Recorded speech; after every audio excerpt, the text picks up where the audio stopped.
एक ऐसी शादी जिसे देखकर आप भी दंग रह जाएंगे। इस शादी में दूल्हे की उम्र महज 12 साल, जबकि दुल्हन करीब 25 साल की। और जब बारात निकली तो तस्वीरें और ज्यादा हैरान कर देने वाली थी। जैसे घोड़े के स्थान पर बकरे पर बिठाकर उसकी बारात निकाली गई। इस शादी को देखकर हम भी हैरान रह गए, लेकिन जब असल बात पता चली तो हैरान कर देने वाले रस्म रिवाज सामने आ गए। दरअसल यह कोई शादी नहीं बल्कि एक लोहिया परिवार में करीब 400 वर्षों से चली आ रही अनोखी परंपरा थी, जिसका निर्वहन किया जा रहा था। दरअसल खबर मध्य प्रदेश के टीकमगढ़ शहर के ताल दरवाजा के पास रहने वाले लोहिया परिवार से सामने आई है। यहाँ 12 साल के बच्चे की बारात को बकरे पर निकालकर उसकी भाभी से उसका विवाह कराया गया। घर के मुखिया प्रकाश अग्रवाल ने बताया कि उनके बड़े पोते राघव अग्रवाल, जिनकी उम्र 12 वर्ष है, उनका कर्ण छेदन संस्कार हो रहा है और उनके यहाँ यही परंपरा है कि कान छेदन से पहले बालक का विवाह उसकी भाभी से कराया जाता है और समाज की परंपरा के अनुसार बकरे पर बिठाकर बच्चे की बारात निकाली जाती है। इसमें परिवार के सभी सदस्य और रिश्तेदार भी शामिल होते हैं। सारे रीति रिवाज उसी प्रकार होते हैं जैसे सचमुच शादी हो रही है। गाजे बाजे के साथ बारात निकाली गई, जमकर नाच गाना भी हुआ।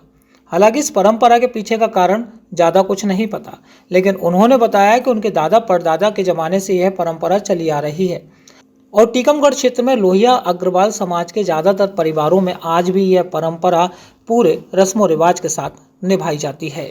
नाम है? मैं कैलाश अग्रवाल, प्रकाश अग्रवाल का छोटा भाई सबसे।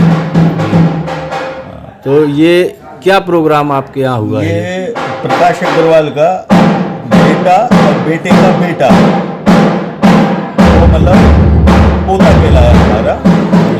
तो कर्ण छेदन का कार्यक्रम कहलाता है।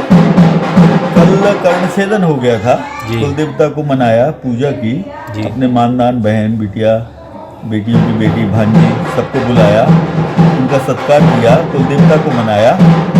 आज बकरे पे उसकी दूल्हा निकासी हुई जी, जो घोड़े पे शादी में होती है जी। उसकी बकरे पे घोड़ा निकासी हुई और फिर उसका शादी उसकी भाभी से जी।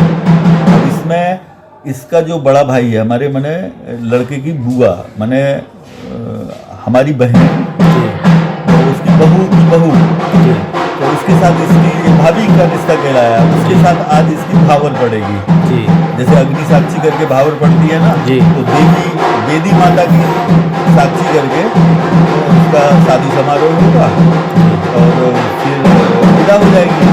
सब जितने गेस्ट आए हैं उनको विदा करेंगे, उनका सम्मान करके खाना खिलाएंगे। कल खिलाया, आज खिलाएंगे और इतना ही कार्यक्रम है। ये रिहर्सल मान सकते हैं इसको।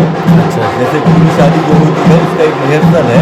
और कर्ण छेदन का मतलब होता है जो बीमारियों का है या गलत काम करने का काम करके उसको आज से इस वाला जो 16 संस्कार है, उस 16 संस्कार में से एक महत्वपूर्ण संस्कार के रूप में इसको मनाते हैं। तो ये आपके यहाँ कब से परंपरा चली? हमें तो जब से होश है, हमारे पापा को जब से होश था, हमारे बब्बा जी को जब से होश था, तो उनके संस्मरणों से हमको ज्ञात हुआ कि ये प्राचीन काल का है और बड़े लड़के का जरूर किया जाता है, बाकी छोटे का भी कर सकते हैं। आपके यहाँ कितनी पीढ़ी से ये हो रहा है? हमारे 5-7 पीढ़ी का तो हमको ही पता है जी। टीकमगढ़ से अकरम खान की रिपोर्ट।